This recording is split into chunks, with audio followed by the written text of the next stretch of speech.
Throughout WWE history, they've been known to mock their loyal fans. They've either mocked them by booking insulting and illogical storylines, or sometimes they have outright berated fans on WWE TV. The latter of these usually comes following a poorly received show, and WWE will do anything in their power to make it seem like it's the fans' fault that they didn't enjoy a particular show. Join us now as Wrestlelamia looks at 10 times WWE mocked the fans.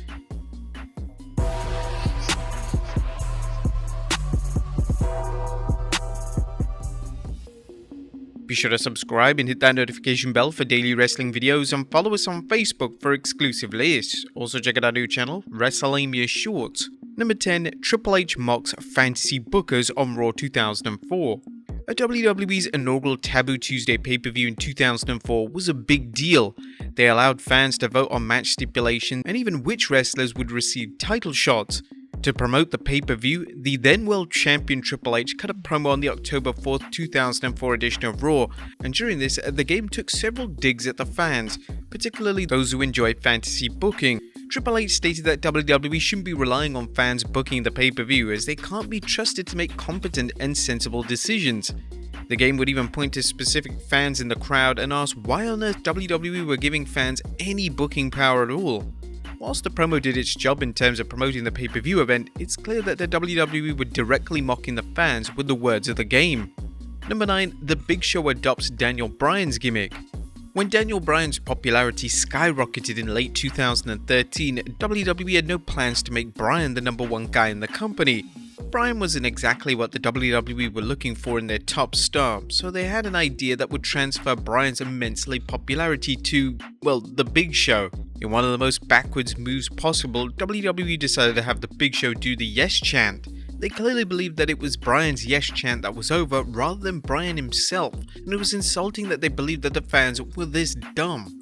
A portion of the fan base believed that WWE were mocking them, and this was the WWE's way of telling the fans that there was no way that Bryan was going to be a top star in the company. Ultimately, WWE massively misunderstood their fan base, and the fans rejected the Big Show's ascension to the top of the card, and fans continued to support Bryan all the way to the main event of WrestleMania 30. Number 8. Stephanie McMahon is over the CM Punk chant. In the years following CM Punk's WWE departure, it was common practice for WWE fans to heckle segments with CM Punk chants. These chants traditionally surfaced when fans disliked a particular segment or match, but over the years, they managed to outright mock fans who decided to chant for the former WWE champion.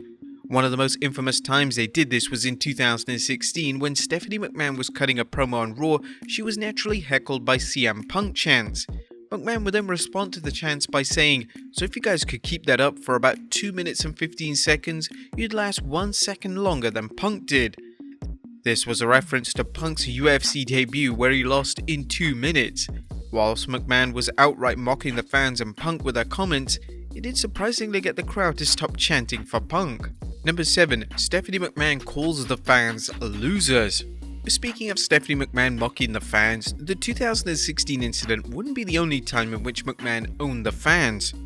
During a segment on Raw in 2017, the Chicago crowd were heckling everyone in the ring with chants towards Punk, and McMahon had a brilliant response to them. McMahon would call out the crowd's predictability, and she would go on to state how the crowd were all losers, just like Punk. This was an unscripted remark from McMahon, and even Mick Foley, who was in the ring at the time, couldn't help but laugh at how ruthless McMahon was. Number 6. John Cena's heel turn. One of the criticisms directed at WWE's booking of John Cena during his time as a full-time star was that his character was stale.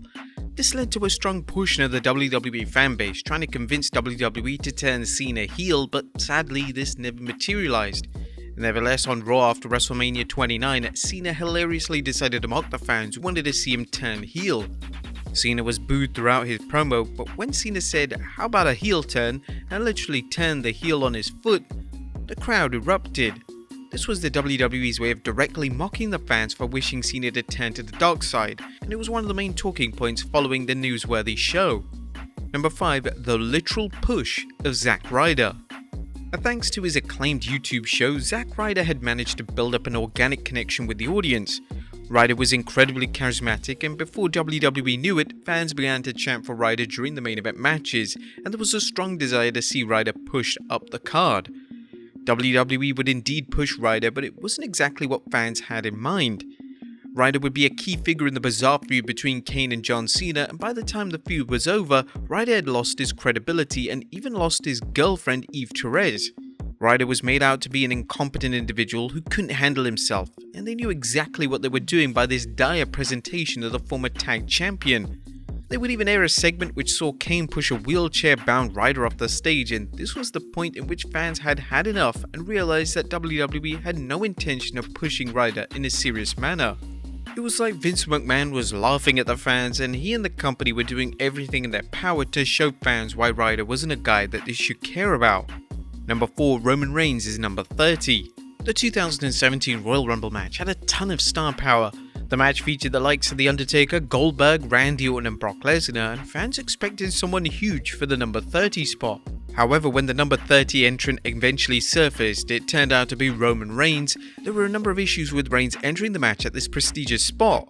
The main issue was that Reigns had already wrestled in a world title match on the show, so fans were asking why Reigns was now suddenly awarded with the number 30 spot in the Rumble.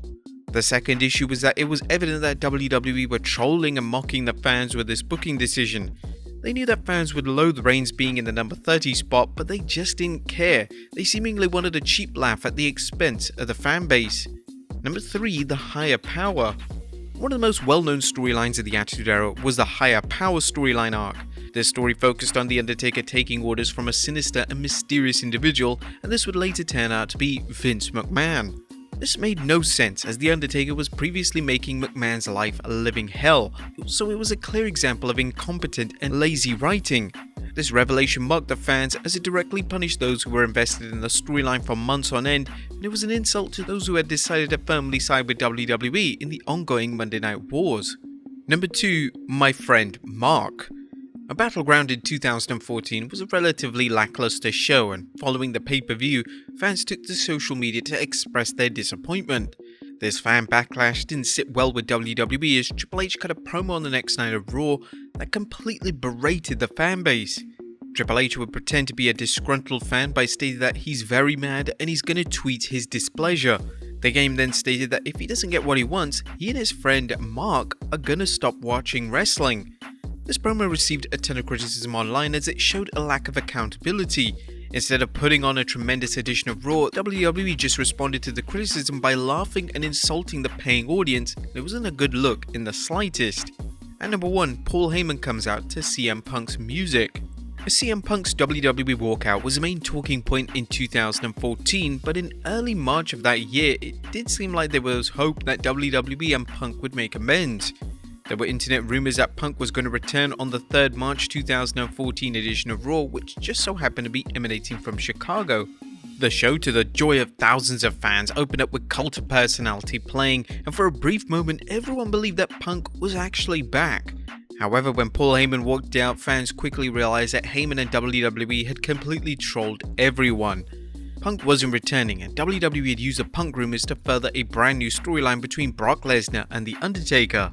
Heyman would sit in the middle of the ring positively discussing Punk before cutting one of the best promos of his career, in which he sold Lesnar vs The Undertaker at WrestleMania 30 like it was the biggest match of all time. Yes, WWE were mocking the fan base, and yes, they took full advantage of the rumors surrounding Punk, but it made for a truly memorable segment that is still discussed to this very day. But there you have it folks, 10 times WWE mocked the fans. Be sure to leave your comments down below, and I'll see you next time with some more wrestling content.